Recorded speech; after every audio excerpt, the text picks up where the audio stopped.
Hi, my name is Batsheva.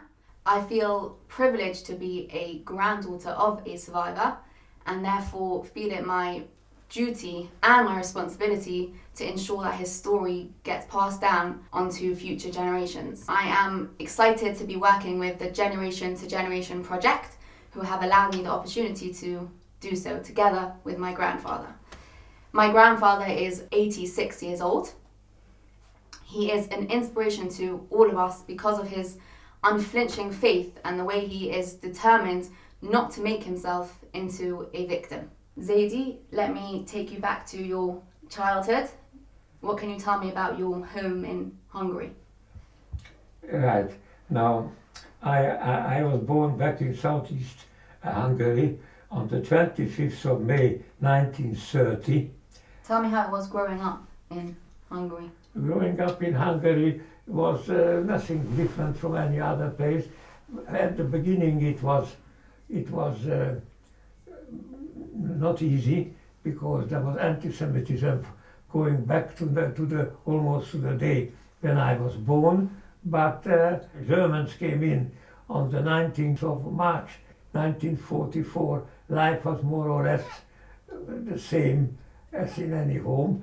So until the Germans came, it was relatively peaceful to live there? Relatively peaceful, yes, you can say that. Yes. How old are you when the Germans came? When the Germans came, when the war broke out, I was 9 years old in 1939. But when the Germans came in, it was in 1944, which was overnight. The best neighbors turned against you, and you couldn't do anything. So your own neighbours in Mako suddenly turned against you? Yes, and I saw a few days later my late father's suit was being worn by one of the neighbors. So they came into your house and they took everything from you? Yes, they came when we left, when we taken away on the 15th of June 1944.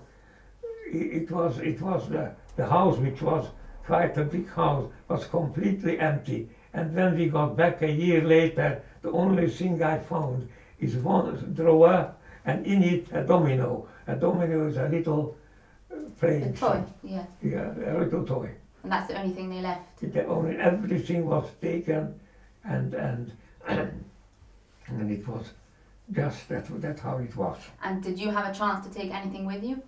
We were allowed to take with us whatever we can carry in our two hands, which we did, but unfortunately that wasn't much, and as soon as we were taken from our place in the ghetto in Mako, we were taken in a wagon to next door, 30 kilometers away. We were kept there for a week to 10 days, and then we were taken over to another place called from Ulszeged to Szeged, where it was not much one could do, and within a week to 10 days we heard that we will be taken away from here, and it shouldn't to mislead us. They told us nothing, don't worry, nothing will happen, you will work and you will survive. And of course this didn't became true. Were you with your parents at that time? Were they I with you? was with my late mother and my aunt and my cousin. And your father was where? My father was all this time in England because he came on business to London in 1939. We told him under no circumstances you should come back, because on the day you will come back you will be arrested, and who knows what will happen to you. Right. And when you were taken, how did they transport you? In wagons, 18 in a how is it called? A cattle? Pardon? A cattle cart? Sort of? In a cattle truck, 8 in a cattle truck. We were taken about 30 kilometers, where when we arrived, everybody was pulling. I did my best to go out to help my elderly grandparents. As I wanted to go out, one of the gentlemen gave me a knock on my head. I think I can still see it. That note on my forehead. So already then they were Pardon? treating you like animals. They were treating Yes, we worse than animals, nothing. They gave us 2 buckets, one for this and one for that. That is all. And then you got out of the cattle carts, and where had they taken you? We were taken on a empty football ground, Right. where we were kept for a week to 10 days, and then we were taken back to southeast to the cattle truck, and then we were taken to Szeged, where we were told that within a week to 10 days we should be ready and the 3,000 people were asked to get ready because we will be taken away. One of our friends who lived with us said to my mother, "Look, worse than here can't be already. Let us all go." So I remember distinctly, I was only 14 years old, but I told my mother, "Listen, Mom, unless they force us on Sabbath, we won't travel." So on Saturday you said you're not going to travel. On Not Sabbath. travel. So 3 other people, they picked up and they took them. Where were you traveling from? From this Szeged, how you call it? It was A football pitch. pardon? Was it the football pitch? From the football pitch we were taken to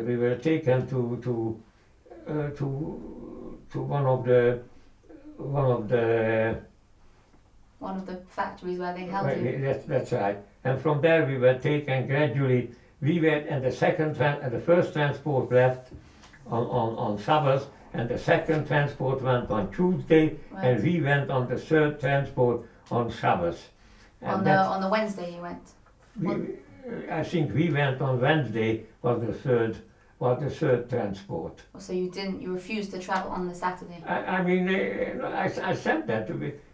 They gave us the opportunity to choose, but I said we will not go unless we are forced.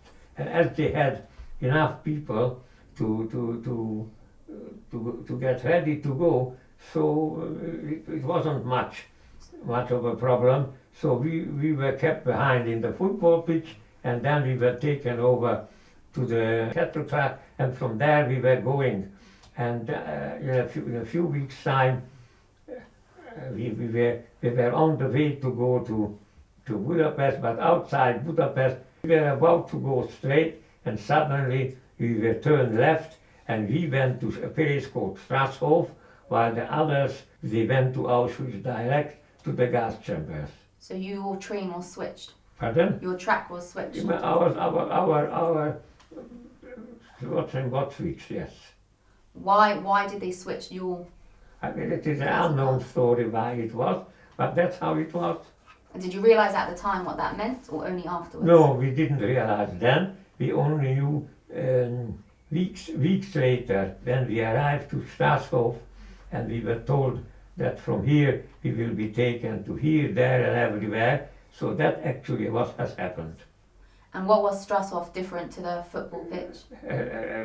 Strasshof was a concentration camp, but it wasn't like the football pitch in that respect, that people could move from here to there without being forced to do against their will.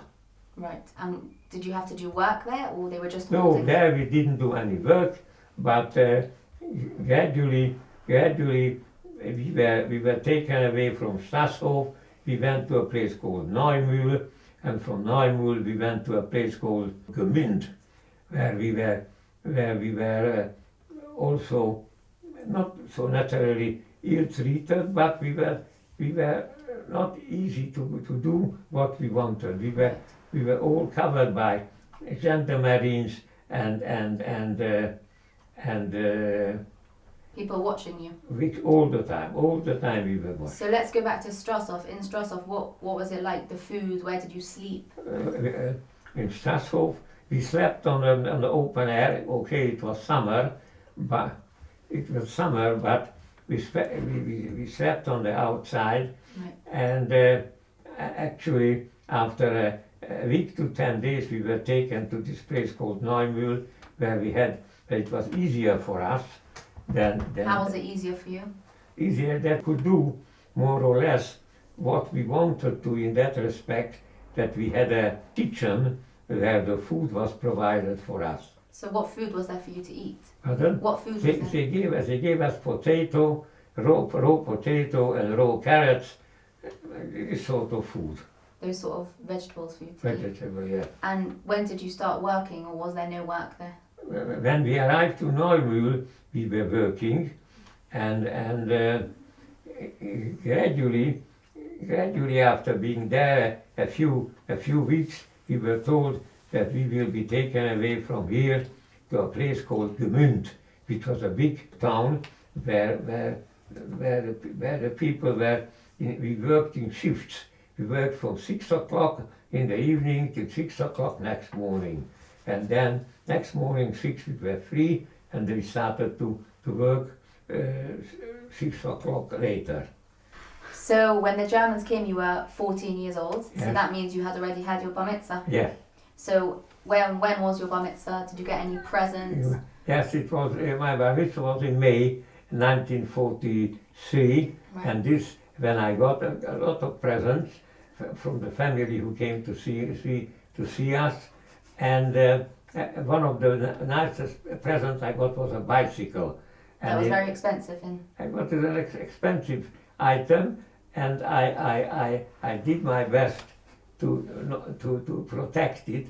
So in Hungary, as in most places, the bicycle had to be registered, and I didn't register. So that's how it happened. That the fellow came to our house and he said, Which fellow? Who came to your house? The fellow from the Hungarian authorities came and said, what happened? Where is that famous bicycle I'm talking about? What I hear. So I said, if you come up, I will show it to you. So he came up on the first floor, and without much while, I took the bicycle with my hand and I chucked it down on the first floor, down, and it smashed to smithereens, to 100 places. And that's how it was. The bicycle was broken. They didn't get it, and I didn't have it. What did he say to you once you had smashed the bicycle down? Pardon? What did he say to you when you had But smashed the you bicycle will pay down? for it, Klein. I said, I will pay. You will pay. And you were 14 years old, and yet you were so brave. Yeah, I don't think I was brave, but one had to put down. One had to do what is necessary. Otherwise, they would have done to you whatever was possible. Zaidi, what have we got here in front of us? What is this? This is the yellow star which were given. There was a law that from the 5th of the Germans came into Hungary on the 19th of March 1944, and within a few days, on the 5th of April 1945, we were given the note that we have got to wear this yellow star on the left-hand side of our thing. Whoever did not wear was straight away put into prison, and that was that. Now, and did you have to make that yellow star? We had to make it that. This one we were given, and this we had to make. It was made from a white beret in yellow, and that's how it had to be 10 inches. Is the measurement. So what else was changing at the time? You wore the yellow star. What else was going on in your town? Event that was going on daily. Jews couldn't travel. Jews couldn't do this, couldn't do that, whatever. What examples of what couldn't you do? No, before we were put into Ghetto, we were told that we won't be able to do anything which is not given to us. This cedar Yes. is I am going to talk about. What's a siddur? Siddur is your prayer book that you kept Siddur with is you, a prayer right? book which I had with me, and I managed to write in all the dates where we have been, when and how. That is Every place you wrote down yes, where you were and the date? we wrote it down, every place we wrote down, and as once I was caught praying, came in a German, a Nazi, and he said, "What the hell you think in German?" He said, "You are doing." Wanted to rap it from me, so I managed to put it in a oil drum, which how it looks. That's how it looks in such a state. So you were brave then to keep it on you the whole time? Yes, I was brave. I mean, I didn't think that it was braveness, but whatever what one did was best. So is that what you had on you the whole time? No other belongings? No, I mean no other, nothing else really. Wow, that's amazing. And what can you tell us about this silver? Where The did you get silver this from? thing that I dug in the garden. So you dug a hole in your garden before the Germans came? Pardon? Before the Germans came? It was already before the Germans arrived to Mecca in our town. We dug a big hole in the garden, and I made a note above it that I should know where it is. And coming back a year later, the first thing I did, I went and to dug it out, and I found it all. You found it all there? Yeah. Wow. So these are some of the things that you buried. Some of the things, yeah. Was your mother with you? No, my mother stayed behind in the place where she was born in Nova Zamki, and she only came back about a week to 10 days later. Right. So you were 14 years old when you were burying this silver? Yes, right. And you knew what to do? I tried to do what to do. Zaidi, who was the communal leader in your town of Mako? Who was the rabbi? The communal leader was a fellow called Pashkas, who I remember when the Makaver Rav was taken to the police station and chucked. He was over 80, was chucked down by his beard on the floor, and he said, we reported it at that time that he died from the wound what he received, because he was taken up to Budapest in a Jewish home, where we heard a week or 10 days later that he died. So how did that make you all feel as a community, that your rabbi was taken? We felt in a terrible state, but unfortunately we could do nothing. You could do nothing about it? No. So you just heard what was going on and you had to just listen to it. And can you tell me about the horrible day, the 16th of June in 1944, when they actually came and they gathered you, and what happened there? So they gathered us all together and put us to the railway station, and they put us in a wagon and taken from Mako to Szeged all the way. But what was it like when you were waiting? How did they treat you there? What were they telling you to do?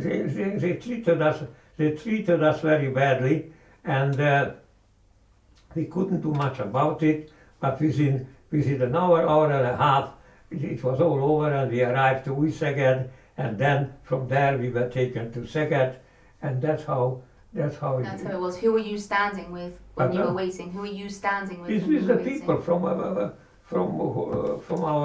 our neighbors. So you were with your family and your neighbors? Yes, the neighbors, of course. And were they taking your belongings? How did they sort you?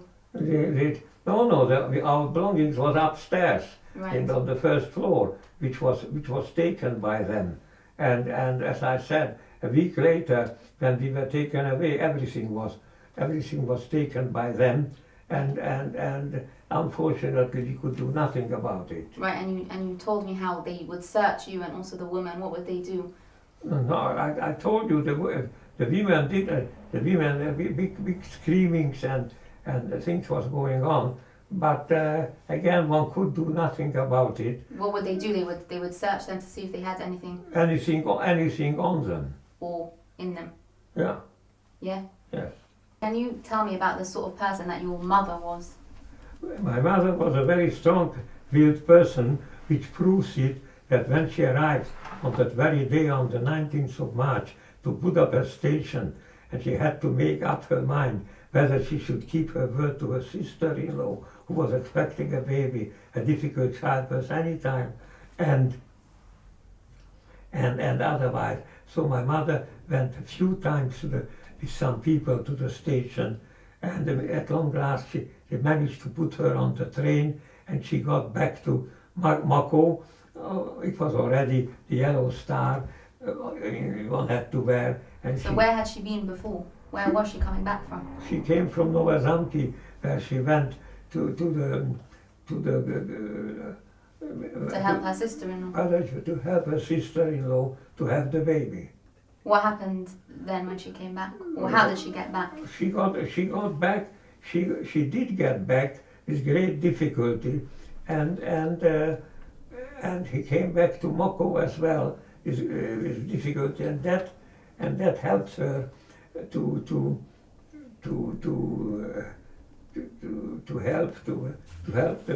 help the sister-in-law have the baby. Do you know what became of her sister-in-law and the child? No, we don't know what became of the sister-in-law and the child to this day. We try. This is now 72 years ago, and we don't know what has happened. So you don't know if they were taken or...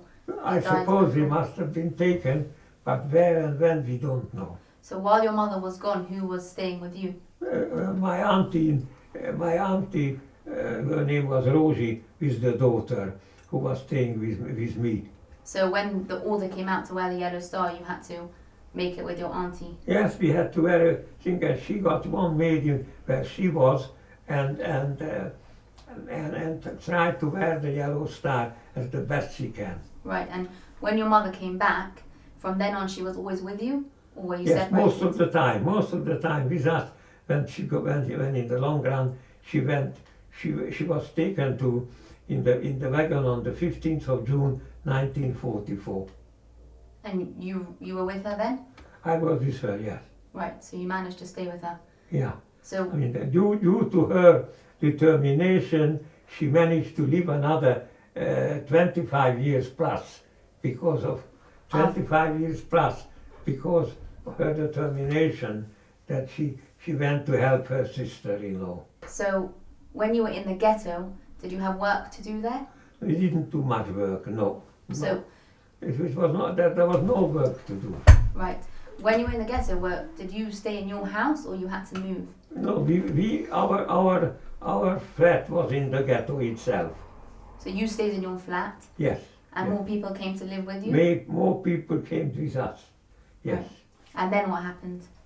Then we were all taken away. The day before, we were given instructions to be ready on the Friday, the 16th of June 1944, when we were taken all to the outside the synagogue and all taken away from there to the railway station and then to Újszeged and Szeged. What was Újszeged? Was that the football stadium? That was the football stadium, yes. So the football stadium was filled with all of your community and your neighbours your friends? Yes. And they held you there? Pardon? They held you all there? They held us all, but it was a very difficult situation. Why? Because you didn't know what was going to happen next? No, we did not know, because we thought that that we will be able to survive there. Right. But afterwards, after a week or 10 days, we were told that we will be taken away, and that's how it happened. So can you describe what it was like there in the stadium? Where would you sleep? What did you do? We were sleeping on the top of our luggage, and that's how we survived. Right, and you had been to the football stadium before? Pardon? Had you been to the football stadium before? Yes, I've been to the football stadium a few weeks before to watch a football match. So a few weeks before you had the football match, and that Yeah. was a nice fun day. Yeah. And now you had... We couldn't do anything.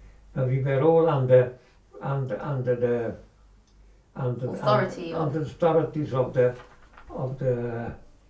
Germans. of the gendarmerie. Right, and then they took you? They took you again? Where did they take you? You said 10 days later you went. We were taken to the station and put in a wagon and taken to Uyseged all the way. Did you know you were going to be taken to Uyseged? No, we knew that we will be taken somewhere, but we did not know exactly where. You didn't know where you were going to be taken. And after that, what happened? After that, we were taken away. Around about a week later, we were taken away, and that's how we survived. Gradually, we were taken to Strasshof, and from there, from Strasshof to Neumühl, and from Neumühl to Gmünd, and from the Gmünd, we were all taken. What were all these places? What all these places? They are places where people were kept. So what was in Strasshof that was different? Strasshof was a community center where people were taken away. We were taken to Gmünd, and from the Gmünd we were taken to, gradually we were taken to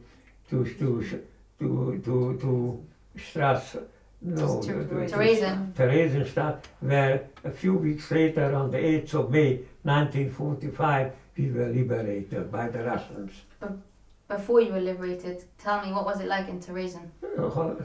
The situation was very bad. We didn't get any food. We had to queue for water. It was a terrible state, but we couldn't help it, so we did our best. How old were you then? You were 14 then? I was 14. And still with your mother? Yeah. Let me take you back to when you were a slave labourer. What sort of work were you doing? We went in the quarry where we had to work slowly but surely. First we had to go there 5 kilometers every day, going every day, coming.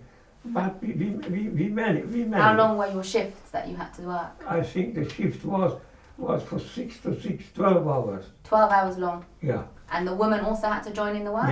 Yes, the woman as well. So what work was your mother doing? My mother was the similar work what she was doing.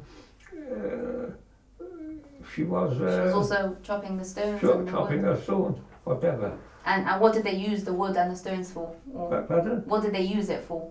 For nothing, just to keep us busy. Nothing.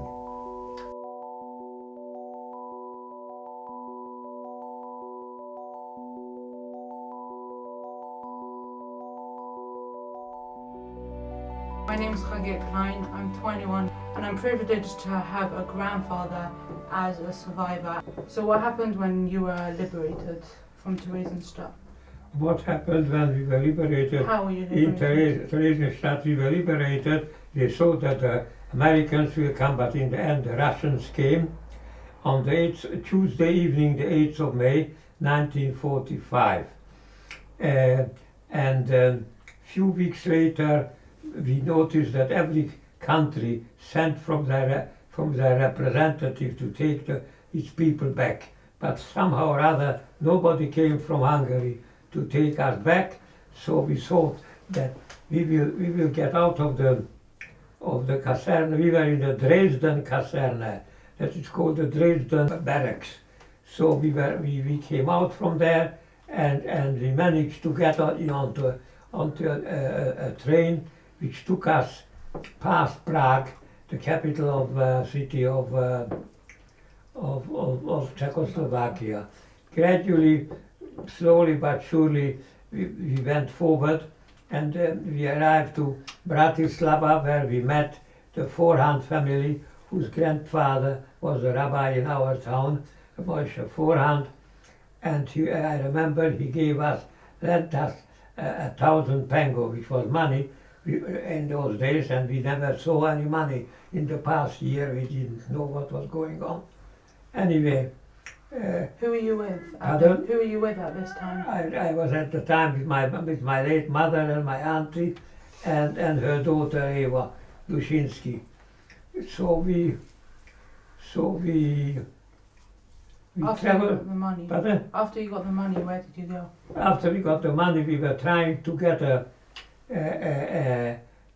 sort of a carriage who could take us forward, and who took us actually to Bratislava. And from Bratislava we got to Nové Zámky, where my mother comes from, and we stayed there a few days, and my cousin and Eva Dushinsky and myself, got ready and we left. It was very difficult to get spaces on the train because people were coming from all over the world, coming back, going back.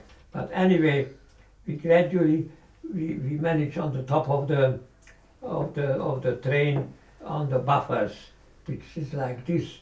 We tried not to fall off, but we didn't want to look into the water because otherwise we could have easily fallen off. Anyway, 10 days or so later, we arrived to Budapest with my cousin, and there we went to the place called Omce, where they gave us 1,500 pengő, and that we should have something to go around and about. Gradually, we arrived. We traveled backwards and forwards, and we arrived back on the 15th of June 1945, just a year to the day we arrived back to Mako. Outside the town was stopped, the train, because one couldn't go across because the train, the bridge was bombed, so it was not possible. So anyway, gradually we got back to Mako. The first thing what we did, we went to our own house, and we tried to find where we have hidden our silver, which you can see here, because outside the place we made a mark on the wall, and we managed really to find it. Was the candelabra and the becher and what else? And the menorah. So you found everything that you hid? Everything what we hid, we managed to find. Eventually we brought it out to London. So which members of family were you able to contact after the war? After the war, I remember I went to Bucharest, which is the capital of Romania. We sent a note to my father that we are alive and back. And eventually my father got this message a few weeks later, knowing that, thank the Lord, we arrived. So we wanted to get to England, which was not possible because from Russia occupied Hungary, and you could only leave Hungary if you get an exit permit and get back. So at long last, my father met the Hungarian Prime Minister, who promised that he will be helpful. He did help, and eventually, after paying the Russian officer over $200, we managed to get an exit permit, and we left Hungary. We left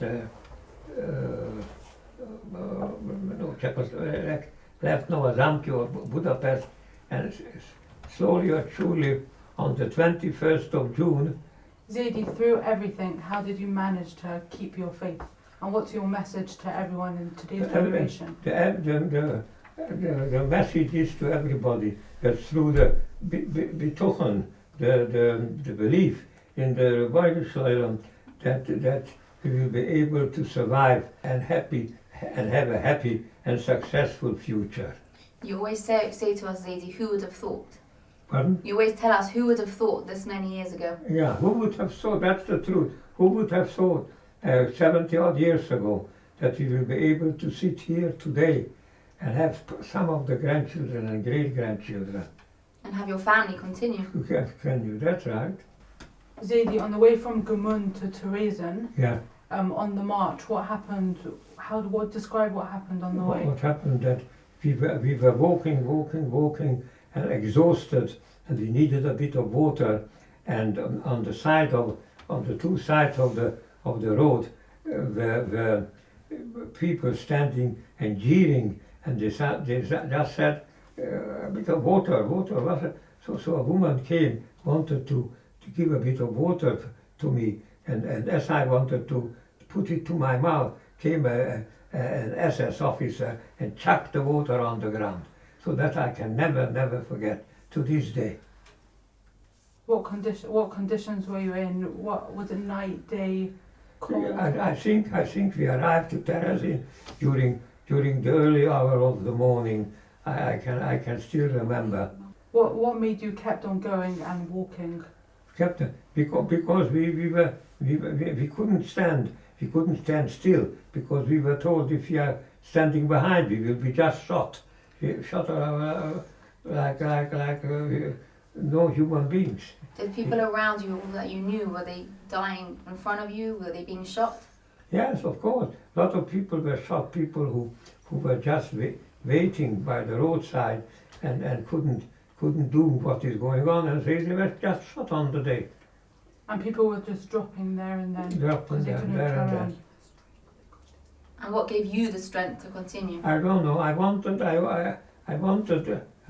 knew that my father is in England. Somehow or other we will get hold of him, and he's going to get us out of here and get us back, if not to Hungary, then to Czechoslovakia. So the whole time you had the image of your father, and that was helping you? That was keeping us going. You and your mother? Yeah. As long as I can remember, you always used to discuss with us about your war experiences. Yeah. Ever since I was probably about 7, 8 years old, as far as I can remember. And you always felt it your duty to tell us and want us to remember and show us things, especially Seder night. You used to come and show us your Siddur and the yellow star to try and transmit it to generations. And I'm very privileged to work now with Generation to Generation to give my children and the whole family an opportunity to hear about your experiences. So Zadie, can you tell us a bit about just before the war? What was it like in Hungary, or during the beginning of the war, before Hungary was involved? Were you in contact with the rest of the world? You haven't got to forget that I was only 9 years old when the war broke out, and I remember only one thing definitely. Dr. Hitler was saying that today I put on my war uniform, and whatever it will be, one thing is sure, I will ausrotten the Juden. I'm going to destroy the Jews. That was his main aim in life. Is this on the radio? Yeah. So you used to listen to the radio a lot? Yes. Was that your main contact with the world? Mostly, yes. Do you have newspapers? Newspapers, yes, there was newspapers, but a 9-year-old child isn't much. But so you used to hear the snippets of the radio and your parents' discussions? Discussion, yes. Right. And did you live at home with any family? So I lived with my mother because on the 11th of June 1939 my father went to England, and that was the last time we saw him till we came out to England in September the 23rd, 1946. Wow. So that must have been very difficult for you, Zadie. It was. I'm just thinking, like I always think, you started off when you were a child, you lived a very affluent lifestyle. You probably felt quite protected. Yes, prepared. Yeah, and then you went through a real difficult time. Then you went through the war and with your mother, and you were in the camps, and then you were liberated. And then now we're back to these affluent days again. Yeah. What message can you give us for our children and for your grandchildren and great-grandchildren through all this? The only message I can give to my children, grandchildren and great-grandchildren, that they should keep on to live a strictly Jewish life and transfer this to their children and grandchildren at the Vias Goya till the Mashiach is going to come. Mir Hashem. So Zadie, can you tell us a bit what happened when you were in Theresienstadt? You always tell us that you had to work. You were in the labour camps. You said it wasn't really an extermination camp, but they used to work you. So what type of jobs did they want you to do there? I mean, in Theresienstadt, there was no work to be done anymore because we were waiting that we are going to be liberated. First they said the Americans, and at the long last the Russians, and nothing happened, and we were just queuing for whatever little food we could get. That is all. So basically you were all just held there? Yes. And kept there until liberation? Until the liberation came, which was the end of the war on Tuesday the 8th of May 1945. And you once told me about the potatoes they used to work in the kitchen, or you managed to get some potato peels? Yes, that was back in Gemünd, where we were managed to get the shells of the potato that should keep us going. And while you were there in Theresa, were you with your mother the whole time? They kept families together? Most of the time, yes. Right, so it wasn't like they split you up and put you in separate barracks? No. You were able to be together? Yeah. And you were able to, what did they do with you all day there? Oh, nothing. We were just sitting around and about, doing nothing, wasting time. Unbelievable. And you once told us, was this also in Gemünd or in Theresen, when you had to clean the bathrooms on Yom Kippur? Yes, that was in Gemünd. That was in Gemünd that we were told when we asked that could we have the day off, because we knew it was Yom Kippur. Dr. Yom Kippur, who knows? There is no God, there is nothing. You can do nothing. You are going to report it tomorrow morning. We had to report, and I can never forget every Yom Kippur. I remember that I was inside the dreck till here. Awful. So Gemünd was a more intense, horrible experience than Theresen? Yes. I always seem to imagine it the other way around. So Gemünd was a Labour camp also? Gemünd was a labor camp. Right. Wow, unbelievable.